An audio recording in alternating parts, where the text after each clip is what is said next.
ദൈവകൃപ. ഒരു വ്യക്തിക്ക് താൻ അർഹിക്കാതെ ലഭിക്കുന്ന ദൈവീയ കരുണയാണ് കൃപ. കർത്താവായ യേശുക്രിസ്തുവിനോട് നൽകപ്പെട്ട വീണ്ടെടുപ്പിന്റെ അടിസ്ഥാനം ദൈവകൃപയാണ്. എഫെസ്യർ ലേഖനം 2:4-7 വരെയുള്ള വചനങ്ങൾ ഇതിനെ അണകെട്ടി ഉറപ്പിക്കുകയാണ്.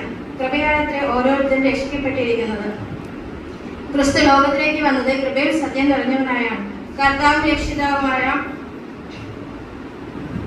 രക്ഷിതാവുമായ ക്രിസ്തുവിൽ വിശ്വാസം അർപ്പിക്കുന്ന ഏവർക്കും ദൈവം അവന് കൃപ നൽകുന്നു. പാപനിമിത്തം ദൈവത്തിൽ നിന്നും അകന്നു പോയ മനുഷ്യനെ പാപം കണക്കിലാതെ രക്ഷയും നിത്യജീവനും അവകാശമാക്കുവാൻ ദൈവകൃപ അവന് നൽകി. യേശു ക്രിസ്തുവിലൂടെ രക്ഷാകരമായ ദൈവകൃപ എല്ലാ മനുഷ്യരും പകർന്നു.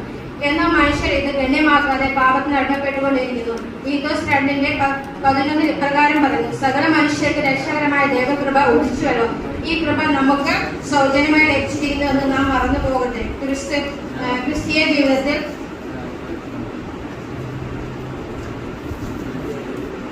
നമ്മെ നിലനിൽക്കാൻ സഹായിക്കുന്ന ദൈവകൃപയാണ്.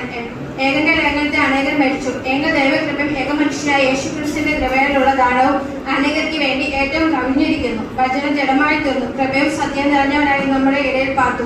അവന്റെ നിറവിൽ നിന്ന് നമുക്ക് എല്ലാവർക്കും കൃപ ലഭിച്ചിരിക്കുന്നു. ന്യായപ്രമാണം മോശം മുഖാന്തരം ലഭിച്ചു. എങ്കിൽ കൃപയും സത്യം യേശുക്രിസ്തു മുഖാന്തരം വന്നു എന്ന് വചനം നമുക്ക് വ്യക്തമാക്കി തന്നിരിക്കുന്നു. പ്രിയ മക്കളെ, യേശുക്രിസ്തുവിന്റെ വീണ്ടെടുപ്പ് മൂലം സൗജന്യം മാത്രമേ നാം നീതീകരിക്കപ്പെട്ടിരിക്കുന്നത്. എന്റെ പാപം ശിക്ഷാവിധി കൽപ്പിക്കാൻ ഹേതുവായി തീർന്നു. പ്രിയ ദൈവമക്കളെ, നാം ഓരോരുത്തരും നാം നിൽക്കുന്ന ഈ കൃപയിലേക്ക് നമുക്ക് യേശുക്രിസ്തു മൂലം വിശ്വാസ പ്രവേശനം ലഭിച്ചിരിക്കുകയാണ്. നിത്യജീവൻ അവകാശമാക്കിയത് നമുക്ക് നമ്മുടെ ഓട്ട സ്ഥിരതയോടെ ഓടാം. അതിനെ ദൈവം നമ്മളെ ഓരോരുത്തരും സഹായിക്കുമാറാകട്ടെ. ആമേൻ.